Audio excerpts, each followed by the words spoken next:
as the sun begins its descent towards the horizon.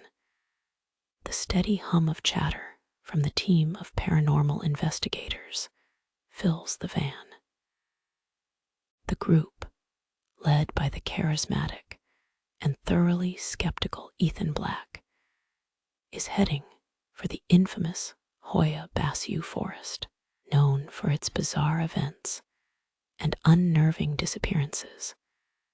The forest has long been a focal point for supernatural enthusiasts. Each member harbors a different expectation of what they might encounter, from the scientific to the sensational.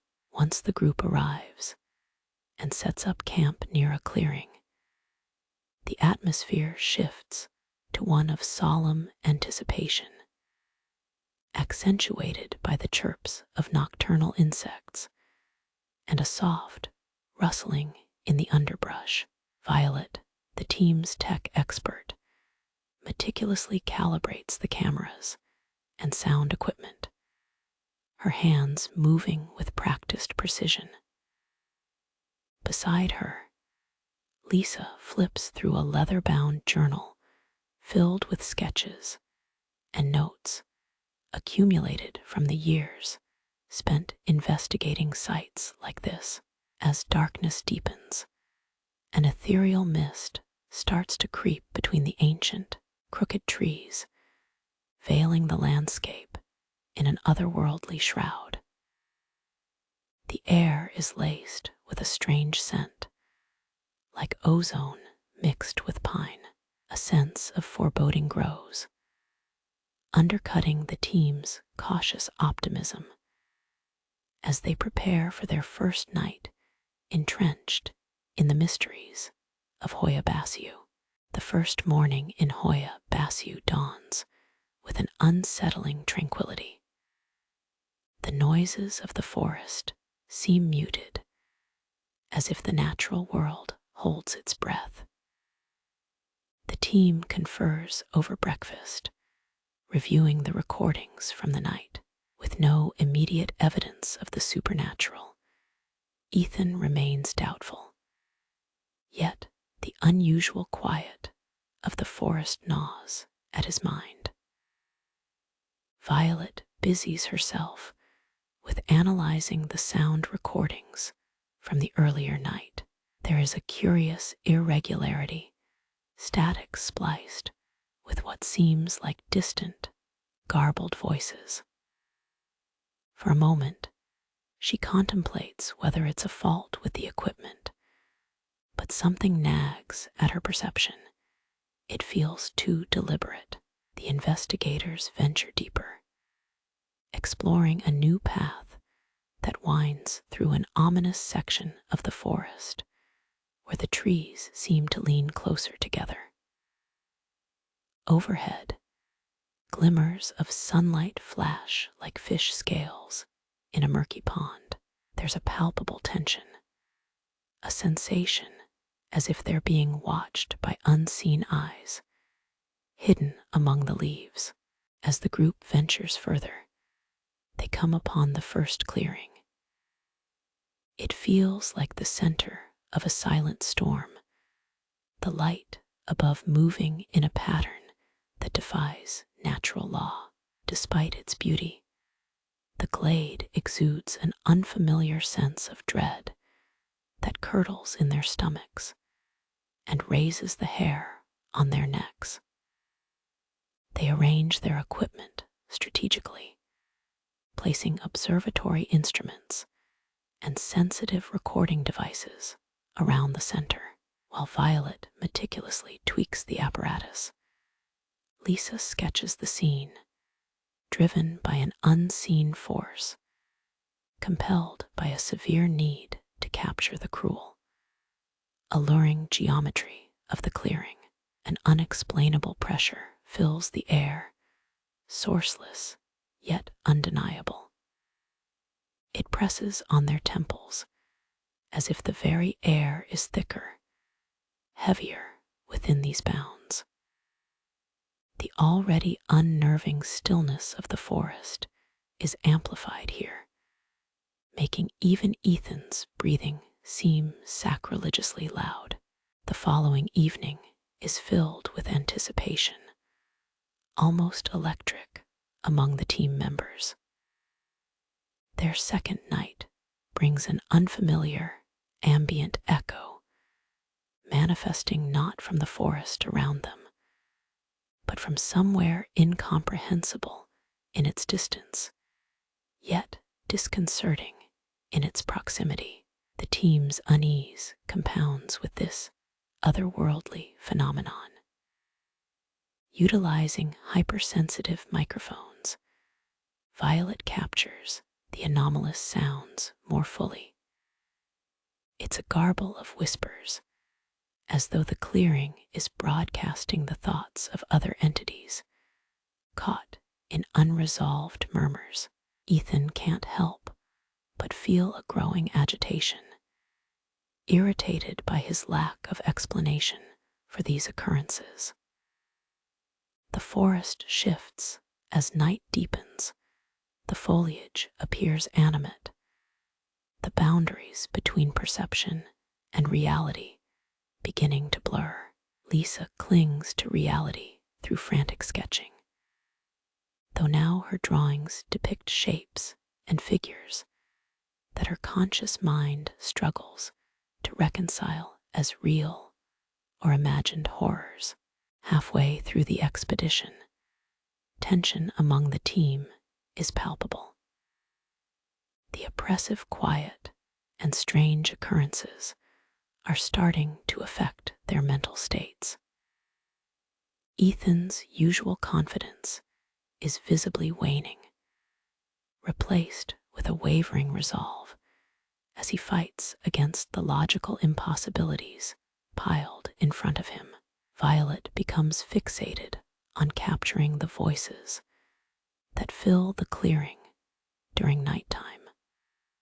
Her research turning into an obsession she rationalizes as scientific curiosity. When asked by the group whether she feels in danger, she shrugs it off, though an unspoken fear lingers in her eyes.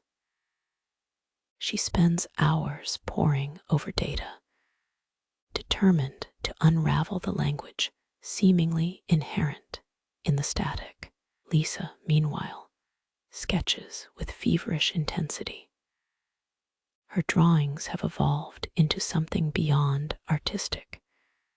They are fractals of madness, cosmic designs concealed within the lines, as if some hand other than hers guides the pencil.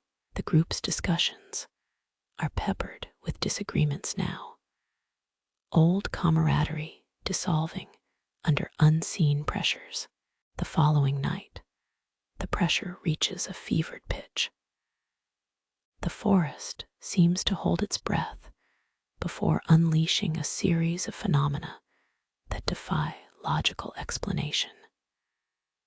Strange lights appear, ghostly orbs floating lazily between the trees, shifting and morphing with intentions not meant for human comprehension. The team, though nervous, is compelled to follow these lights deeper into the forest. Each step reverberates as if the ground itself has a heartbeat.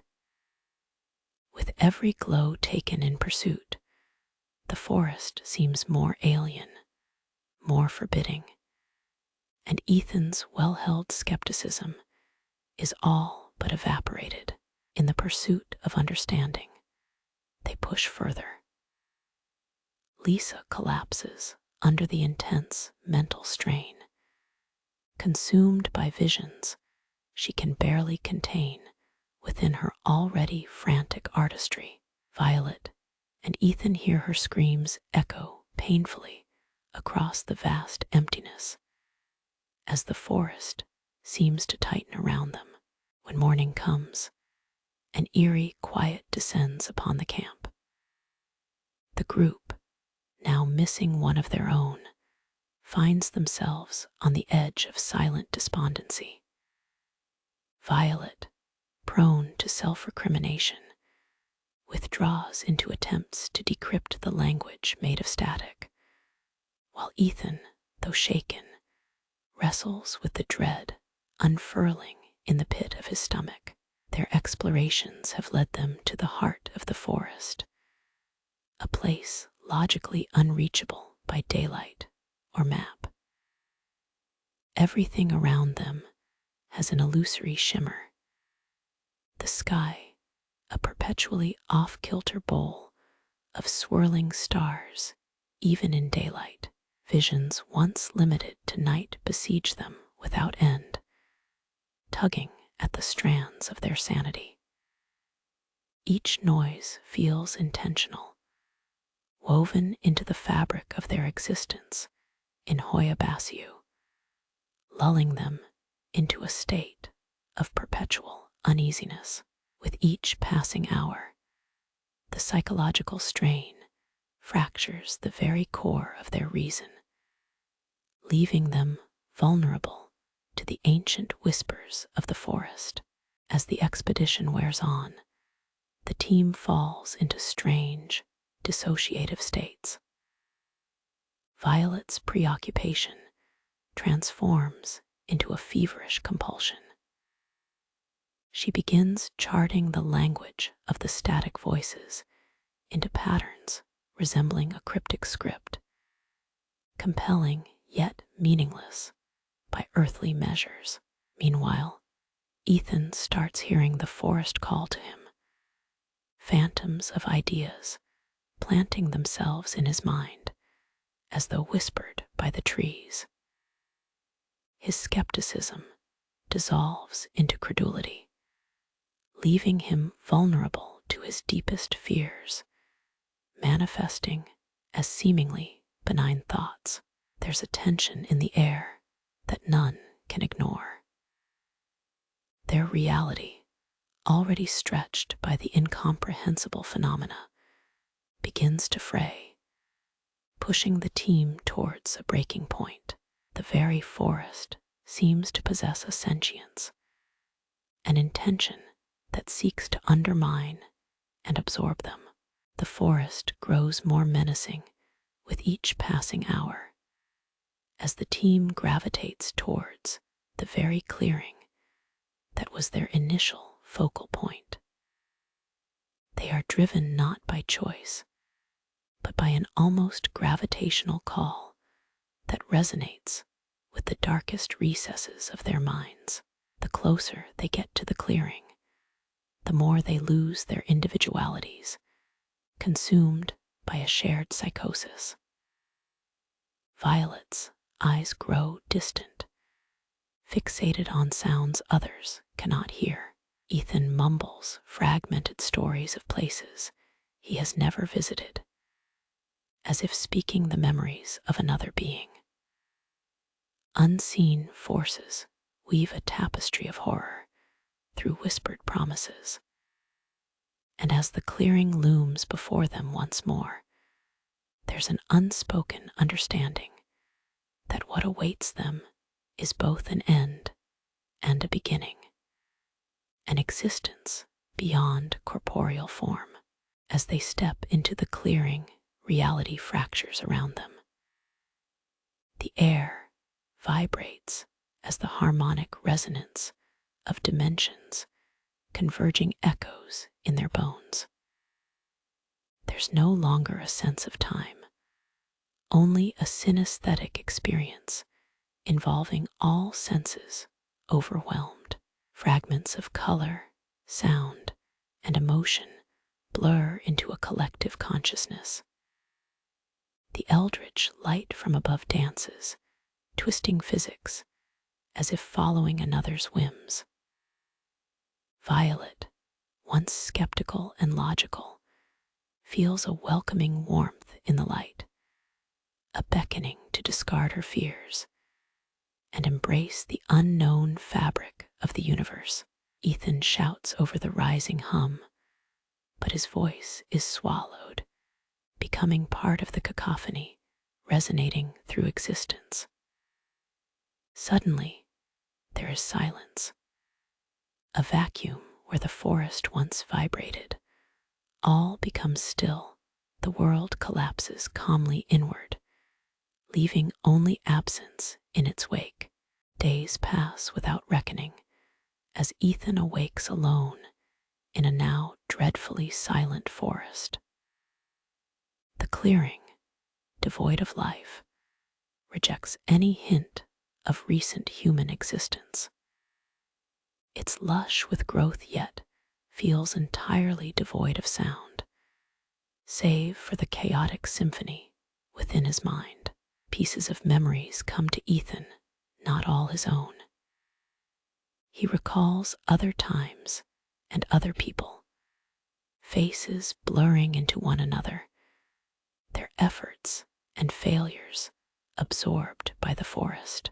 He wanders in disoriented circles, seeking the pathway home, though home is as intangible as coherent thought. The forest stands as a testament to endless rituals lost in time, its trees whispering secrets he can never fully understand. Ethan knows now that he carries the echo of the forest within himself, its strange language and dark truths indelibly marked on his psyche. The story concludes its loop, with Ethan now half madly documenting his experiences, scribbling furiously in a journal that he discovered back at the abandoned camp. His reality remains fragmented, episodes written with fervor, a desperate attempt at comprehension. Each word he pens seems to correlate to an understanding far beyond his initial skepticism. What once was memory now feels like fiction, and fiction, a distorted form of truth, a truth that sinks deep enough to unsettle even Nathan's core.